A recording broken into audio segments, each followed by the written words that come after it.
سلامونه احترامات نیکې له پیرزوینې مو ومنئ. خدای دې وکړي چې جوړ او روغ بایاست، د صحت او عافیت جامې په تن ولرئ. زه یم احمدي احمدي. ګورو په کانال کې هم درسره نشر کړي وه چې د OU3 فالټ څنګه ختمیږي. نو د دې دپاره مو غوښته چې د ملګرو سره شریک کړمه. نو که چیرې تاسې زموږ په چینل کې نوي یاست، زموږ چینل حتما درسره سبسکرایب یې کړئ، لایک یې کړئ، کمنټ یې کړئ. هغه کمنټ وکړئ چې تاسو ته مشکل پېښ شوی وي، هغه مشکل په کمنټ کې ولیکئ سره د واټساپ د شمېرې. انشاءالله په وخت سره به موږ تاسو ته جواب درکړو. غواړم چې په پښتو د پښتنو دپاره خدمت وکړمه. تاسو زموږ چینل حتما درسره سبسکرایب کوئ او تعقیبوئ یې. لکه هلته مو درته ویلي وه چې OU3 فالټ اوس هوا یخېږي، ورځ رابله یخ زیاتېږي. نو د شمسي ولټ چې دی هغه پر انویټ پر مولد باندې زیاتېږي، نو دا ټریپ راوړي. نو په کانال کې مو د هغه طریقه په لیکلې بڼه ستاسو سره شریکه کړل. اوس غواړم چې د ویډیویي شکل یې ستاسو سره شریک کړم. نو تاسو دا یوه مهرباني وکړئ، که چیرې تاسې زموږ په چینل کې نوي یاست او زموږ چینل مو در اوسه نه یې سبسکرایب کړی، سبسکرایب یې کړئ. ځکه ستاسې سبسکرایب او ستاسې لایک او کمنټ مو نور هم دا کار دا خدمت ته تشویقوي. نو راځو ځو د ویډیو په طرف ویډیو کوو او دا طریقه ګر درسره شریکوو چې کوچنی انویټ باید موږ ته یې پر څو باندې ودرو، څنګه یې ودرو، او که OU3 فالټ یې راوړي څنګه یې ورک کړو، او غټ مولد انویټ موږ ته باید د دې طریقه څنګه حل کړو، دا مشکل څنګه حل کړو. نو باید هغه څه وکړو چې هغه تاسې فایده ځینې واخلئ. نو خدای دې وکړي چې ستاسې د خوښۍ وړ وګرځېږي. نو باره ځو د ویډیو په طرف ویډیو کوو او هغه سیسټم کوو، هغه ستاسې سره شریکوم. تاسې ویډیو وګورئ، ویډیو تر پایه وګورئ، انشاءالله څه به ځینې زده کړئ. ګورو اوس موږ تاسې باید اول د واره ځان ته دا معلوم کړو چې دلته بټن یا مولد و دې ته څومره ولټ را روان دی چې اوس دی دغه OU3 راوړي.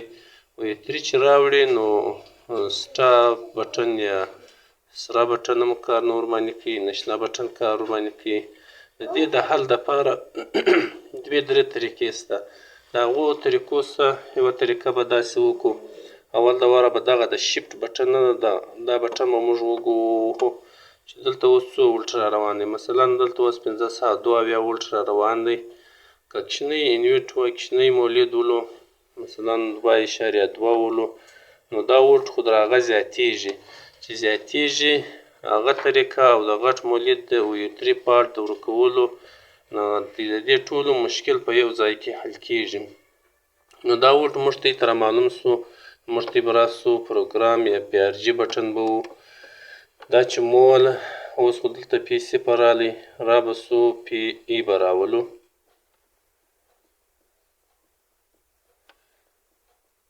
دا PE ده، PE چې راله دا ډیټا انټر د وکې دا پر باندې و. دا چې مول بیا PE.00 راځي، دا به دوه وار بیا پسې و چې دا مول هر مولد خپل کوډ غواړي، د PE کوډ غواړي. نو دغه کوډ د خلاصېدو دپاره چې دا کوم صفر ښوري د شفټ په بټن به دا بل سر ته وو چې دا بل صفر وښوري، ځکه د انویټ عام کوډ چې دی هغه 40.2 راځي. نو دا کوم صفر چې حرکت لري دا به 4 کو په دا لوړ بټن په دا نښه باندې. دا چې 4 کې بیا به د شفټ بټن و، دا صفر به پرېږدو ځکه خو اول 40 راځي. بیا به د شفټ بټن و، دا کوم صفر چې حرکت لري دا به 7 کو، دا مو 7 کړئ. بیا به د شفټ بټن و، دا کوم صفر چې حرکت لري دا به 2 کو. بیا به د شفټ بټن و، دا کوم صفر چې حرکت لري دا به 1 کو. دا د عام د مولیدانو دا چې دی هغه د دې خپل کوډ دی 40.2. بیا به ډیټا انټر ورباندې و. ډیټا انټر چې مو ورباندې وول بیا به ولاړ سو، دغه به 7 کو چې 7 مې کوي PE.00 ډیټا انټر باندې و. اوس دلته موږ درولې ده پر 910. نو دا چې پر 910 درولې ده که کوچنی مولد و، دغه چې دی دلته 410 صحیح ده. اوس در دغه 410 کوچنی 2.2 در دغه 410 چې کله 2 ولټه بالا سي هم دی OU3 راوړي. نو دا چې دی هغه به موږ دلته په دې ځای بالا کوو. خو د شفټ په بټن به موږ ته ولټ معلوم وي چې دا څو ولټ دی. مثلا دا 570 یا 2 ولټ روان دی، دلته به موږ بالا کړو 600 بیا کو 900 بیا کو. پر دغه ځای کې چې مو دا کله بالا کړئ نو د بس دغه بیا به ډیټا انټر ورباندې وو، ډیټا انټر چې ورباندې وو بیا به ځینې راووځو. دوی دلته په دا مخ صفحه باندې دلته U3 راوړي ورکه کړې درې ساعتنۍ بیا سره بټن پر وو چې سره بټن یې ورباندې ووهل دوی دا رقم چې 50,000 راوړي بیا دی چې دی هغه رن اخلي، چالانیږي، سټارټیږي، روشن کیږي. دا یوه طریقه ده. دویمه طریقه یې دا ده که چیرې سهار وختي داسې وي په دې طریقه مو سر نه شو خلاص نو بیا تاسې د یوه چوکاټ مخ د لمر څخه واړوئ، د لمر څخه مو واړوئ رابسئ دغه سره بټن یا د سټاپ بټن به یو وارې ووهئ چې دغه U3 ورک کړئ، چالانه به کړئ، روشنه به کړئ. چې دا روشن سو، چالان سو، فریکونسي روانه سوه، بیا چې هلته د چوکاټ مخ راوګرځئ بیا مشکل نه لري. نو هغه چوکاټ مخ بیا وروسته راوګرځئ. که مو هغه طریقه وسه چې په ویډیو کې مو درته وښوو په سیسټم کې کولی سو هغه وکړئ، او که هغه نه و درته وسه هغه د چوکاټ طریقه درته وساوله نو هغه چوکاټ یو یا دوه چوکاټه چې غټې شمسي غټ سیریزي هغه د هغه ځای څخه ځینې اړوئ، دغه چوکاټ مخ ځینې اړوئ هم به دا ورک شي. دا په یو بل سرعت کې هم راوړي. دا کله چې دا انویټ 380 مثلا دا اوس موږ درولې ده پر 380 باندې مولد مو پر 380 درولی دی. دا چې موږ کله 220 ته اړوو مثلا اوس دا مولد دی موږ 220 ته اړوو، ګوره اوس دلته 200 څو دی 240 دی. دا چې موږ کله دغه ته واړوو 220 ته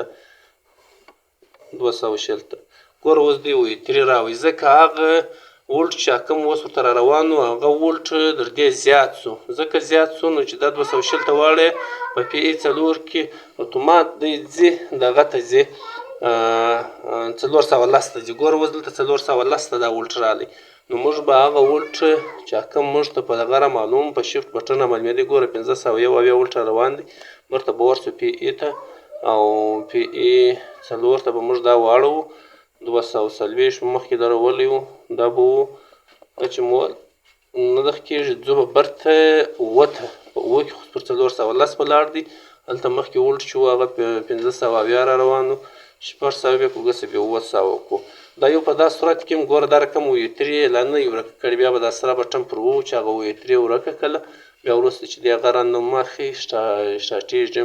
نو دغه طریقه وه د ملګرو سره مې شریکه کړله. خدای دې وکړي چې داسې څه ځینې زده کړئ او د ملګرو سره شریک کړئ، د پښتنو وروڼو سره شریک کړئ، د ټولو سره شریک کړئ او چې موږ وس وسي انشاءالله ستاسې دپاره به هر پروګرام هر شی جلا جلا واضح درته بیانوو. نو تاسو هیله ارزو لرو چې زموږ چینل وڅارئ او زموږ چینل درسره تعقیبوئ. هره ویډیو چې موږ جوړوو تاسو ته به در مخه در رسیږي. ښه وخت ولرئ او ښې چارې لا مو مل شي.